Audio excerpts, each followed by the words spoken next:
vamos a recobrar un tema porque a mí me parece que es importante. Y hay que hablar de otros temas. Hablábamos y Ricardo lo decía, cuando íbamos a empezar el programa íbamos a abordar el tema de lo que está pasando en la primera, Flagler y en nuestra política. Y hablábamos de la corrupción como el gran flagelo del siglo XXI. Siempre lo ha sido una preocupación. Pero antes yo creo que habían diques, y sobre todo había una cultura de decencia. Había un costo social que había que pagar. En la década de 60 hemos visto derrumbarse precisamente el castigo ese que se le impone a una persona cuando comete un delito. Al contrario, desde la década de los 80 hemos visto resaltar a nivel de héroes a los delincuentes, a los narcotraficantes, a los que roban, se convierten en políticos exitosos. Y eso ha ido erosionando la confianza en nuestras instituciones. Y la corrupción se ha convertido en la meta casi de cualquier negociante pequeño. ¿A qué aspiran? A hacer negocio con los gobiernos. Esa es la aspiración de cualquier negociante. Contratarse un cabildero y tratar de exprimirle lo más posible a través de todas las maneras habidas y por haber al gobierno el dinero que pueda. Y en muchas ocasiones lo logra. Y si no derrotamos a la corrupción derrota nuestras mejores instituciones. Y hay que señalar que hay países que han sido muy efectivos contra la corrupción y la razón es que tienen leyes bien estrictas contra eso, que hay cero tolerancia hacia ese tipo de conducta. Y mira, tiene que haber, y esto volvemos a la defensa de la democracia, que no es un tema económico, es una cuestión política. Sin embargo, el comercio, tiene que haber una ética empresarial, tiene que haber una responsabilidad que si se cruza determinados parámetros se está perjudicando el propio sistema político que facilita la noción del Estado de Derecho, se va quebrando producto precisamente de ese tipo de conducta.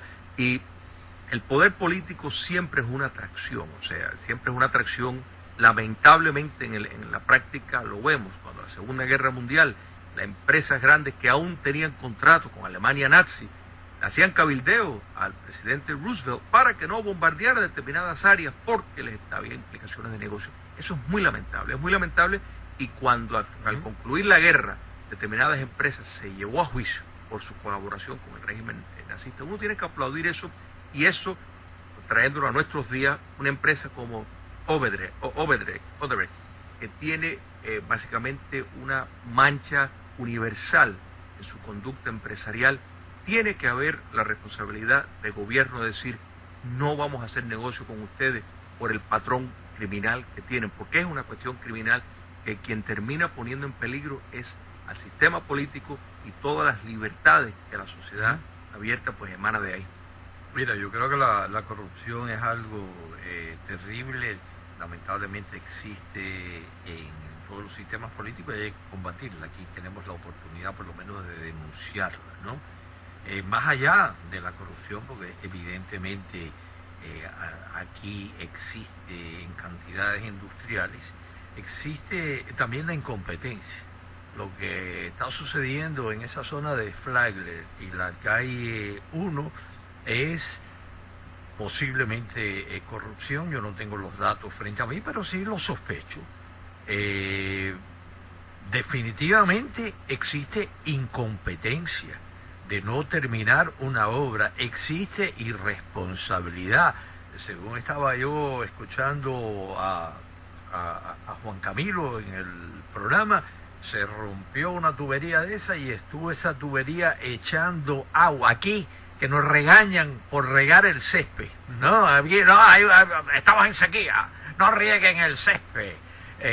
Y entonces una tubería ahí en la calle Primera, derramando agua por horas. A mí me parece que aquí lo que hay es irresponsabilidad, desconsideración. Me parece, por un lado, se pasan la vida diciéndonos que la base económica de Estados Unidos es el pequeño negocio, el Small Business Administration. Vamos a poner en marcha un sistema, un código de impuestos para incentivar el desarrollo de pequeños negocios. Y a mí me parece que hay que, decía el alcalde, que eso parece una zona de guerra. estoy de acuerdo, sí, parece una zona de guerra, y es porque es una zona de guerra. Tal parecería aquí que le están haciendo la guerra al pequeño negocio en Miami y al cliente del pequeño negocio. Y a mí, que no vivo por allí, pero hay negocios allí. A mí me gusta ir a pequeños negocios. Hay pequeños negocios de eso que uno patrocina. Entonces a mí, como ciudadano que vivo en otra zona de la ciudad, me parece que se están violando mis derechos también, como se le están violando a los vecinos y a los comerciantes, de que no acaban de... ¿Cuánto se van a demorar, por el amor de Dios? ¿Cuánto se demoró levantar la Torre Eiffel, la Gran Pirámide? ¿Cuánto tiempo duró? Esto no son obras faraónicas, esto es la reparación de una calle en Bangladesh, que se supone que es un país subdesarrollado, ¿no? Yo estoy seguro que no se demoran tanto. Quisiera extrapolar el tema este de la corrupción y llevarlo a cosas que nosotros hemos hablado. Mira, un señor llamó, un señor creo que chileno, creo que el acento era chileno, que estaba hablando de eso, que por cobrar más no son obras que se llevan a cabo en cámara lenta. Y yo creo que hay que ponerle fin a esto, y la gente tiene que protestar, y la gente tiene que formar un escándalo, y la gente tiene que sacar del poder a los políticos que no resuelven esos asuntos. El dinero en la política, y aquí estamos hablando a nivel local, pero a nivel de sistema, pone en peligro la noción de un gobierno representativo, porque de una forma desproporcional el dinero pues le da influencia a ciertos sectores más que otros. Y el argumento de muchos es que, bueno, que personas, por ejemplo, tienen los recursos, pues tienen el derecho de expresarse. O sea, eso se ha vendido, el dinero de permitir donaciones en campañas políticas, porque es un modo de expresar. Pero a la misma vez esa idea le da poder de una manera, de nuevo, desproporcional un individuo por el hecho de que tiene la capacidad de comprar mayores recursos. Sobre todo si nosotros, las corporaciones tienen los mismos derechos que nosotros, y yo me pregunto, ¿por qué nosotros no tenemos los mismos derechos que las corporaciones? Claro. O sea, un individuo no tiene los mismos derechos que una corporación. Tiene muchísimas más limitaciones desde todo punto de vista. ¿No? Continúa, por favor. No, correcto. Y eso lo estamos viendo cada vez más. Y es una línea fina por las cuestiones de libertad de expresión. Por ejemplo, George Soros acaba de aportar $18 mil millones al proceso político de nuevo por medio de organizaciones que buscan impactar la política. Yo creo que esto es peligroso porque se expone el entorno político a ser comprado. El dinero tiene mucha capacitación, entonces ¿cómo puedes preservar un sistema, una sociedad abierta, de libre expresión? Sin embargo, hay enormes recursos y el truco más antiguo de la historia es plegarte al poder político para que te dé una protección, para que te dé un espacio para operar.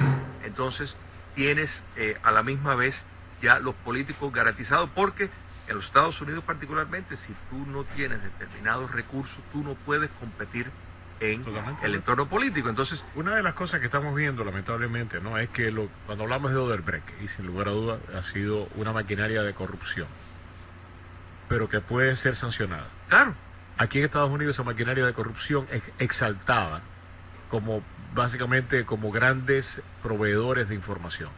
Si lo que el Odebrecht está haciendo exactamente lo mismo que hacen muchísimas compañías aquí en los 501c4.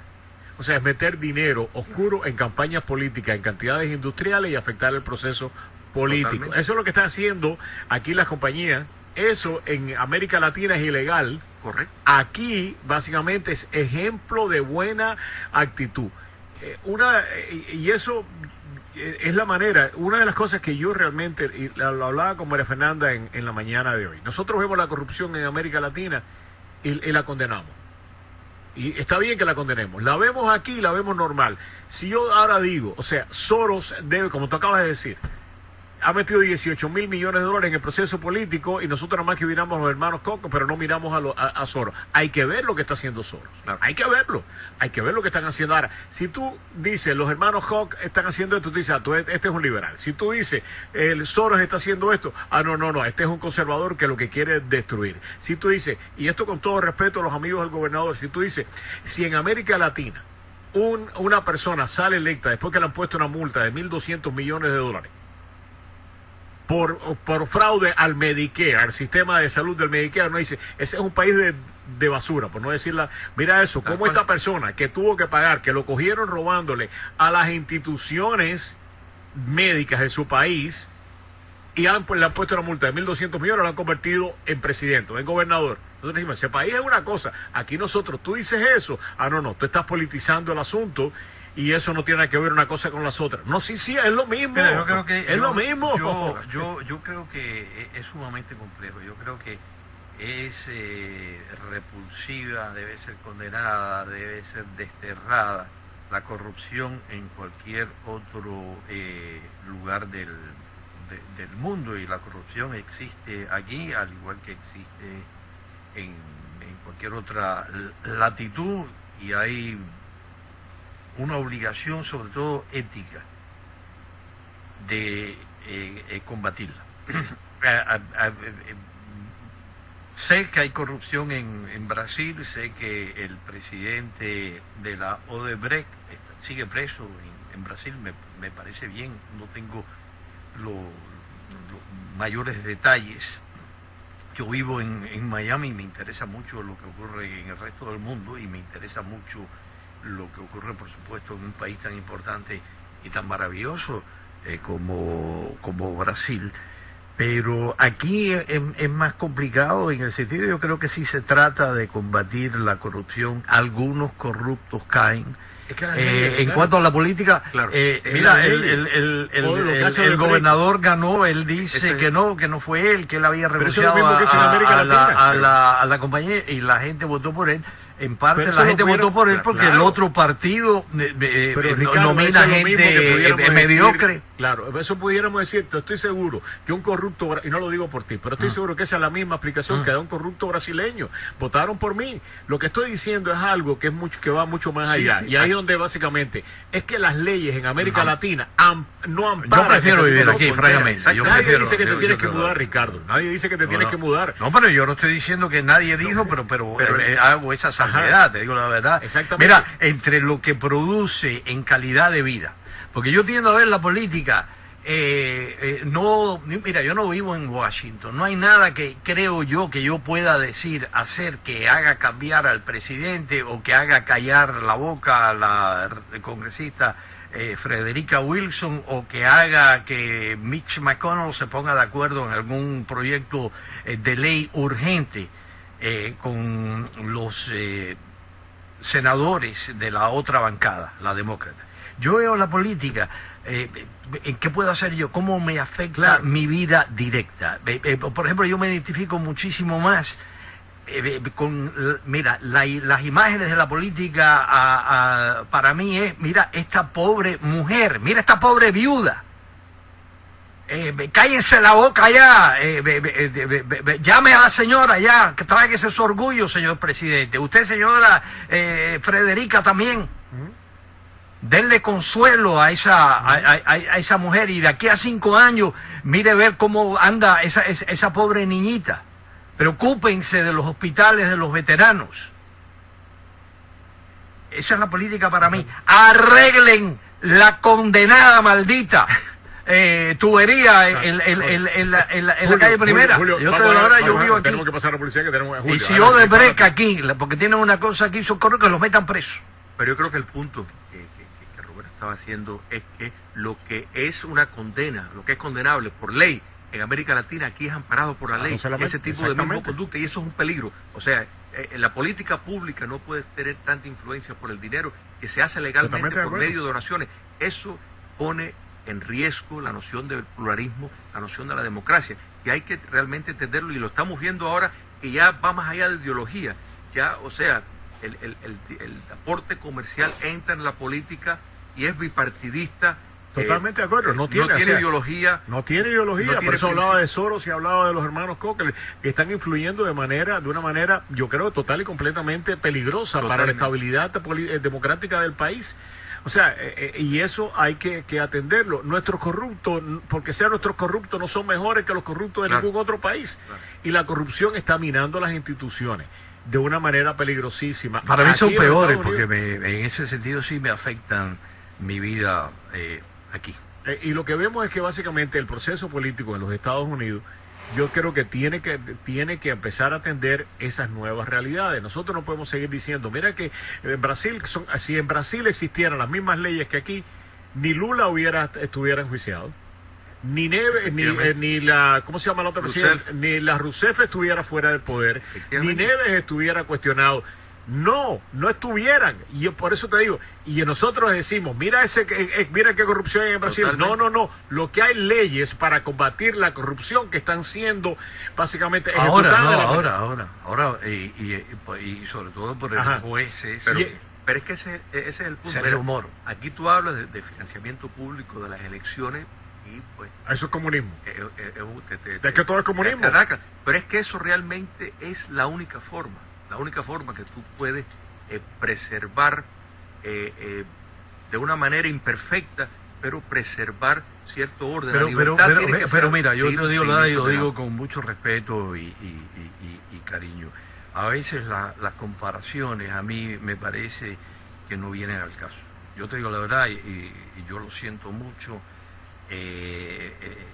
Yo soy simplista, yo soy modelo básico. Yo si fuera un carro, no sería un carro de esos que apretas el botón y sube y baja, no, habría que darle la manigueta. Entonces, a mí me parece, mira, yo francamente sí hay corrupción en Brasil, hay corrupción allá. Yo creo que esta conversación en español, en una estación de radio en español, en un país donde se habla portugués, sería imposible. Así que yo no sé, me siento en la obligación, no sé, I'm sorry. Yo creo que tú has viajado lo suficiente como para saber que la libertad de prensa no es un artículo exclusivo de Estados Unidos.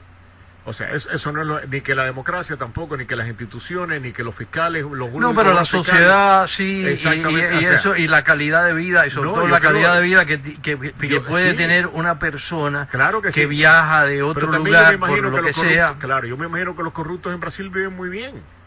O sea, el nivel de vida, y no lo digo por ti, pero yo creo que probablemente, yo creo que los corruptos en Brasil viven bien, y creo que a la clase media de Brasil le va peor que...